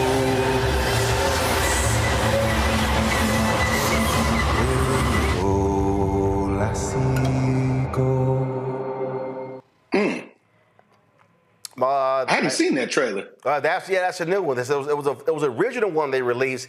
That was the one they released last week that spoke to it. And a lot of folks, man, are talking about the powerful performance of Delroy Lindo. Oh, I've watched Delroy my entire career, and before I became an actor, I paid money to go see Delroy Lindo in films, like when I was a child and saw Malcolm X in the theater. You know, it's so great to work with somebody of his stature and of his talent level, and to see how he prepares and how he gets busy. His portrayal in this film of Delta Slim, a real bad blues man, is representative of so much. And I think that people are identifying it because he reminds you of somebody that you know in your family. And his portrayal is just so authentic. He's just so honest on screen. He deserves all the flowers.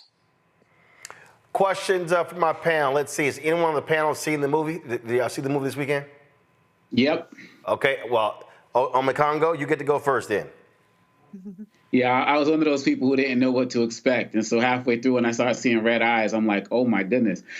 So I thoroughly enjoyed it. And my question for you, Omar, is this. When I saw Black Panther in 2018, I came out with, like a lot of Black people, with our chest stuck out, because we were just so proud Trump being in office. It was something that we needed in the moment.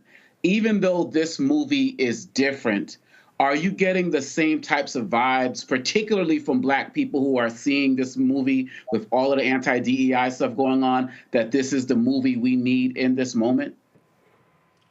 First of all, thanks for coming out on the weekend, because the opening weekend means so much in Hollywood and for the commerce of films. Secondly, absolutely. I actually had a deep conversation earlier with a friend of mine where we were speaking about how when Panther came out, it was the right movie for that time. And part of the brilliance of what Coogler's able to do is Sinners is the right film for us as a culture at this time. And I don't think it's just the right film for us as Black folks. It's especially the right picture for us as Black folks. But it's the right picture for Americans. because this film speaks about the promise of America and the broken promises of America and the promise of freedom. And, you know, here we're not dealing with any kind of black trauma porn film. This is a film you come out of and you feel further resilience, and you recognize that you have to examine where we are in society and where you personally are on your journey, morally, ethically, and what are you willing to do for your freedom? Thank you. Grenada? Yes, thank you for being with us, Omar. This is such a treat. I cannot wait to see Sinners. In fact, I'm going to have to see it a couple times in the theater. My question is this. People are saying that Ryan Coogler, they believe he has created a new genre of film, in creating this movie. My impression of this from everything I've read about Sinners is that maybe people are saying that because this is definitely a fantasy film because it's got vampires involved, but at the same time, it's going deep into racial reckoning, it's going deep into showing the reality of living in the Jim Crow South around the 30s. And so do you think that that's why people are saying that? Because you don't usually see something that's both fantasy, but also showing also having like these deep kind of racial conversations at the same time and showing the reality of a period of time in history? Or do you think they're saying something else? It's hard to explain this film without seeing this film, which has made it difficult to market, which is why I think Ryan once again showed his genius with his marketing plan. But I think that what's happening is the genre conversation. He's done something that is so intimate and so personal to him that specificity is landing and creating universality amongst the audience, because the film covers a take on capitalism. It examines our social situations. It examines our spiritual place. It examines a lot, and you can't help but to have that land on you if you experience and watch the film. And so with that, I think some of it has to do with the fantasy part. The problem with saying that he created a new genre, it implies the idea that somebody else could then recreate it. I don't think anybody else can make this movie. And I think that if you try to make a movie like this, you have a very, very high bar to meet. Julian. Well, first of all, thank you for being with us. I appreciate it. Let me say, I was very apprehensive. I have not seen the film. Now, after listening to you and seeing that new trailer, I will go see it. I don't like horror movies. They freak me out. I have nightmares about them. What I've heard this described as horror and fantasy, and I don't like vampires either, for any number of reasons. But I'm convinced. But child, you love Jesus. Just go on to the doggone movie. All that damn. Let me tell you something. I'm a card-carrying Christian, okay? I'm a card-carrying Christian. Yesterday, I celebrated Resurrection Day with a prime rib with my mama, who was a Sunday school teacher for 30 years. I'm here to tell you that the film is appropriately titled Sinners. It is not, I wouldn't describe it as a horror film. There's elements of horror in it. There's vampires in it, but it is not a vampire film. And the reason this film is resonating with so many people is because it doesn't sit in one category or one genre. I suggest you give it a chance, because the conversation starter that this film is, you won't be able to get away from. In fact, Delroy Lindo said that. He said that this is not a horror film. Julian, go ahead. Well, the question, do I need to bring some people with me because I'm a freak out in there? Yeah, five. Bring your chaperone. Julian, your ass what? How old are you, Julian? 71. You 71. Why in the hell you need to bring somebody with you to the damn... You may want to bring some people with you, but only because you're going to have to talk to somebody about the film once you see the film. I've never been in a picture that makes people want to speak about it and rewatch it the way that this one is. And I've been doing this for a good amount of time. Okay, I'm going to take your word for it, brother. I promise. I'll give you a refund if you don't like it. All right. Lord have mercy. She just sitting here. Oh goodness. And so I know she don't even know. So I know some folks laugh because so Omar, I have a very strict rule. See, a lot of these movie companies and these streaming services and networks, they never like to spend money with black-owned media. So that's why I don't typically have folk on. So you're on. I understand that. So thank you. I mean, and so you're on because your publicist reached out. I was like, absolutely, you're right. I love you and the sister who's on Ballers. I love y'all. Jasmine. Jasmine, y'all should have had a spinoff because the two of y'all were just hilarious. So I was like, hey, I'm gonna have them on. But that's always my thing there. So let Warner Brothers know that you got on because of you. We count on that, and I'm going to publicize it because of you.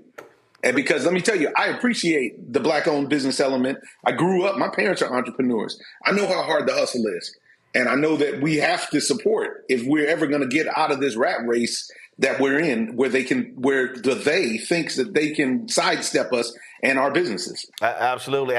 And so we do have a scene with you in the movie. Roll it. What y'all doing? Just step aside and let me on in now. Why you need him to do that? You big and strong enough to push past us? Well, that wouldn't be too polite now, would it, Miss Annie? I don't know why I'm talking to you anyway. Smoke. Don't talk to him. You talking to me right now. Why you can't just walk your big ass up in here without an invite, huh? Go ahead. Admit to it. Admit to what? That you dead. So you listening to this? Now we out here playing games, telling ghost stories in place of doing what we ought to do. And what is it we supposed to be doing? Being kind to one another. And being polite. Now, we is one people, and we shouldn't go in barging into other folks' places uninvited, so... You've been in and out of here all day. Ain't never need an invite then. Yeah, something ain't adding up. Can I at least get my money? Careful.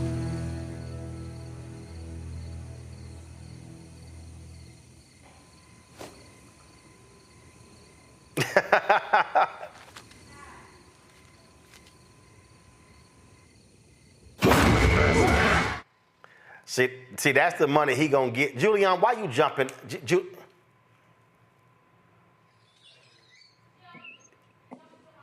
I didn't expect that. That's why. Julian, your ass literally jumping on Skype right now. I'm sorry. You should definitely bring a chaperone, Julianne. Miss Julianne, you need to bring a chaperone. Yeah, she gonna have to bring somebody. Matter of fact, and you need the money back. That's the money he gonna give you that he took from my fee. That's what he gonna give you the money. Lord have mercy. She is jumpy. She is jumpy right here on Skype. Oh Lord. My goodness. Well, it has done gangbusters, and I love these people who are sitting here having the audacity to say, well, you know, it ain't gonna do well overseas. I just want the haters, Omar, to keep hating, and I want them to have to sit here and have to accept how good the movie is doing. And again, they've been saying for years, oh, black movies can't do well. Well, we know what happened with Django, how well it did internationally. And I just really hope all these folk who have been running their mouths just get embarrassed every day as the numbers come in. That's what I hope. Well, it's a lot of crow on the menu, and there's going to be a lot of people that got to eat it, because I'm here to tell you this film is going to perform. Once you speak to somebody who speaks so passionately after they've seen it, you'll be like Miss Julianne and go see it. And this thing stays with you. And so right now, we're number one in several countries around the world, not just the United States, not just North America. We're number one in France. We're number one in the UK. We're number one all over the place. And it's because the brilliance of Coogler and Ryan's Mike's relationship is that these are human stories. Right. They're specifically wrapped up in the blackness. But as we know, we create culture for the whole world to consume. And what we do and determine as cool then in turn translates to every language, to every society. And these stories are going to do just that. And you'll see the numbers are going to keep piling up. Folks, this is from Box Office Mojo. I'm always going to their side. You see right here, the domestic gross was $48 million. International was $15.5 million. And so Sinners did $63.5 million. Its opening weekend, $91 million budget. And Variety had this story, which I thought was just laughable. Oh, will they be able to make the money back? I'm like, first of all, it was so stupid. No movie, I don't care what the movie is, makes its budget back the first weekend. Especially no original film. No superhero movie makes, the movie costs $200 million and the marketing budget is going to be $150 million, that's $350 million.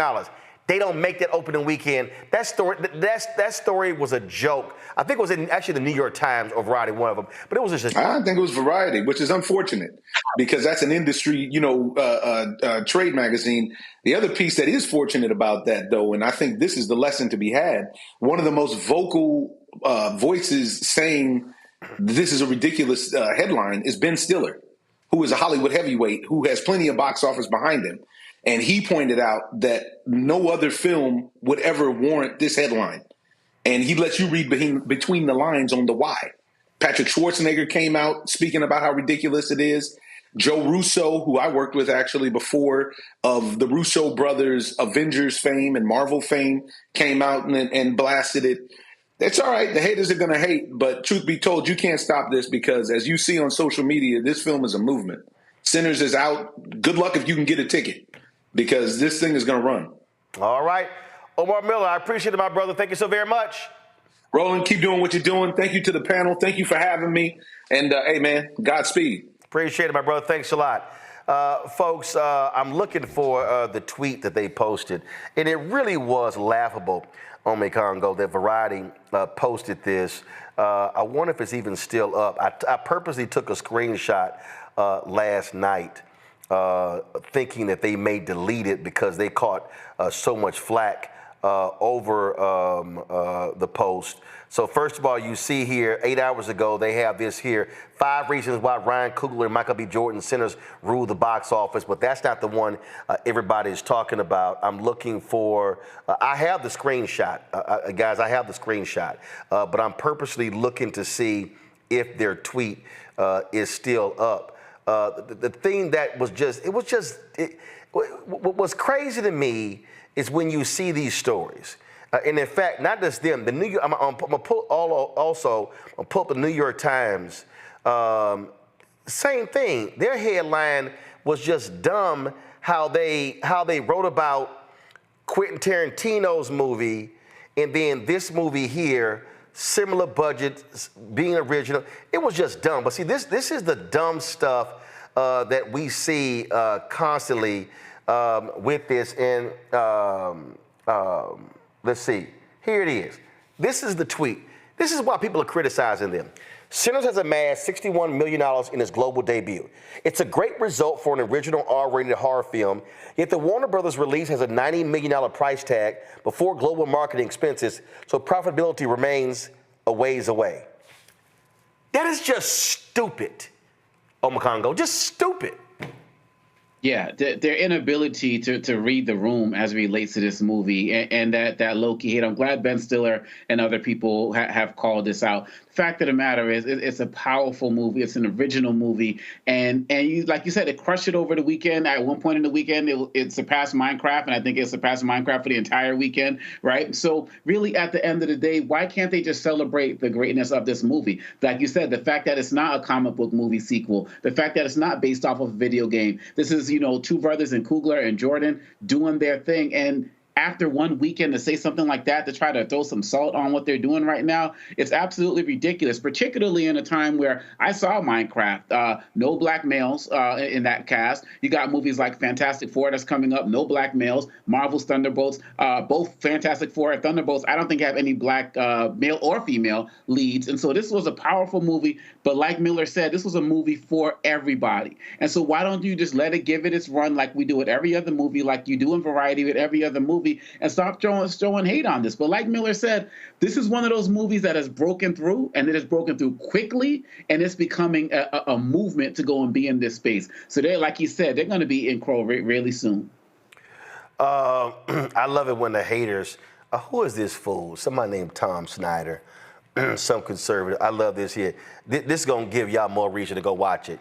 Sinners is a racist, ultra-violent, woke pagan horror that spreads lies and falsehoods about American music and about white people. We refute the movie's woke lies here. We really don't care, Julian. We don't care, Tom Snyder, who goes by at Film Doctor. Suck it. Wow. I mean, that's such a ridiculous level of vitriol for a movie. They market racist movies every day. This is not one of them. I didn't see it, but it doesn't sound like one to me. It sounds like a re-examination of history. And frankly, when the brother said examination of capitalism, I'm like, okay, I'm there. I'm gonna have to take a couple people with me because I am jumpy, but I will try to go see it tomorrow. Actually. Yeah, there you go. Renita? Yeah, as it relates to the both the Variety comment about, well, it's a ways away from profitability, and also the other comment you just read, I think that what is at the root of all this is these are the type of folks who want it to be the case that America does not need diversity. So what they're mad at is not so much about the movie, but they're mad about how successful the movie is doing in a time when they're trying to run these anti-DEI agendas that basically the root of it says all we need is whiteness to be successful in the country, and the country can survive and thrive off of that. And it's just not true. With diversity, companies make more money, products do better. And it is because that reflects the entire culture and it reflects the melting pot that America is. And so they want it to be the case that anything that involves any type of diversity is going to fail. And that's why they're so mad about this movie. But I'm going to tell you this. Like you said before, it's completely ridiculous that they think that this movie is not going to make its budget, because I love vampire movies. I saw a preview for Sinners a couple months ago and was like, I couldn't wait to see it. And I didn't even know it was a movie that had anything to do with vampires, even at that point. But once people started to see it last week and I found out it had something to do with vampires, it made me want to see it even more. The thing is that there were a lot of folks like myself who could not get there the first week because it was so packed. So what I'm saying is there are a lot of people waiting to spend their money to help this film recoup its costs, and it will do well, and it will recoup its budget plus more, because there are so many folks like myself who are just waiting for an opportunity to be able to get into the theater. I have a friend who works at the movie theater, and he has said that it looks to him that people are literally taking off of work to go see this movie, because the theaters are full Saturday morning at 10 a.m., Monday morning at 10 a.m. The theater is full at times where people would actually be at work. The theater that he works at, they've canceled showing the other movies, and now all of the rooms are showing Sinners. So people are breaking their necks to see this movie. So the only reason that this movie has not already recouped its budget is because literally theaters don't have enough space to hold everybody at one time who wants to see this movie. So just so y'all understand framing, this is the New York Times when Quentin Tarantino's movie Once Upon a Time in Hollywood released. You see right here. This is the headline. Once Upon a Time in Hollywood is a box office hit for Tarantino. Leonardo DiCaprio and Brad Pitt helped the director score one of the biggest opening weekends of his career. That's how they framed that. Now, mind you, that movie made $40.4 million opening weekend. Similar budget to Sinners. This is their New York Times framing of Sinners. Sinners is a box office success with the big asterisk. Ryan Coogler's original horror film was expected to sell a strong $46 million in tickets over the weekend, enough for number one, but its profitability remains a long way off. Wow. Y'all just saw right there. Wow. Two different headlines in the New York Times about movies, similar budget, similar proceeds. Wow. Wow. I'm so glad you brought that up. I had no idea. And they're talking about it's a long way off. Like, when do we start forecasting what a movie's going to ultimately make after one weekend or two? Typically, the only time they do that is when a movie tanks and they say, yeah, this movie's not. Normally when a movie tanks, let's say a movie was expected to do 50 million opening weekend, and it does 35. They know what happens in successive weeks. That is, your numbers drop. Now, typically, and again, for folks who, because I go to Box Office Mojo all the time. And so when you look at movies, so like last weekend, they had, you see the perfect example, let me go right here, a Minecraft movie. So, a Minecraft movie. So, here we go right here. All right, so what you'll see is, when you look at these numbers here, you see the drop-off, okay, how a movie performs. So Minecraft, you see when it opened April 11th, you see the numbers, but then you see a drop. So there's a natural tendency, and also look at the theaters. It opened in 4,263 theaters. Then April 20th, it was in 4,032. So typically that movie has been out now for 3 weeks. So you'll see that kind of drop. So you'll see a drop in numbers because it's not the opening weekend. So they measure movies by, do you see a 20% drop, 25% drop, 30% drop? Some movies go from the opening weekend to the second weekend having a 60, 70% drop off. Those things happen.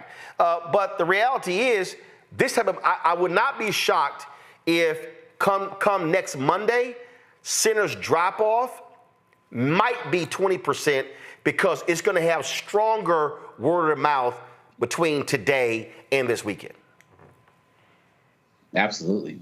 I can't wait. I'll probably go see it again during that time. So we'll see how that goes. But this is a fact. What's beautiful about it is that people are showing that we can be out there. We can be original. We don't need to be all up in their spaces. And this is kind of like the reverse effect of what we talked about with Target in the last segment. We can get out there and support those who support us and want to see them do great. And Variety and New York Times and all these other guys out there who are hating, and that guy with the one video, whatever that was on Twitter that you showed, who breaks down the film, they should all be ashamed of themselves. But like you said, Miller said, it doesn't matter. We're going to keep on going with it.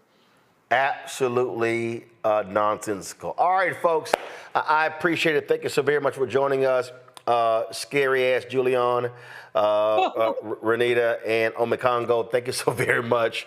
Yeah, Julian, get you some people to go to the movies with. All right, folks, that's it for us. There was some stuff we're going to get to. We'll push it to tomorrow. We spent a little bit longer on some of the subjects, but it's all good. Hey, we want you to support the work that we do. Join our Bring the Funk fan club, of course. And in doing so, you're supporting this show. You're supporting not just this show, but also this network and the other shows that we have on this network. Y'all, what we're doing here, nobody else in Black-owned media is doing. Nobody else in Black-owned media is doing what we are doing. Nobody, okay? And so the work that we do here is critically important to be able to cover the news that matters, speak to the issues that matter, but also cover the stories that other folk are not necessarily talking about. And so your support allows us to be able to do this work. And so when you give via Cash App and our different ways, here's how you do it. So Cash App, use a Stripe QR code. You see it right here. Click the Cash App button to contribute. The QR code is there. You can also, of course, send your check and money order. Make it payable to Roland Martin Unfiltered. Please, guys, thank you. Kill that music. Make it payable to Roland Martin Unfiltered, okay? P.O. Box 57196, Washington, D.C., 2037-0196. PayPal's R Martin Unfiltered. Venmo's RM Unfiltered. Zelle, Roland at RolandSMartin.com. Roland at RolandMartinUnfiltered.com. Of course, you can also download the Black Star Network app, Apple phone, Android phone, Apple TV, Android TV, Roku, Amazon Fire TV, Xbox One, Samsung Smart TV. Also, be sure to get a copy of my book, White Fear, How the Browning of America is Making White Folks Lose Their Minds. available bookstores nationwide. Also, don't forget to get our Roland Martin Unfiltered Black Star Network merchandise, our shirts and t-shirts and mugs and wall art, all that good stuff.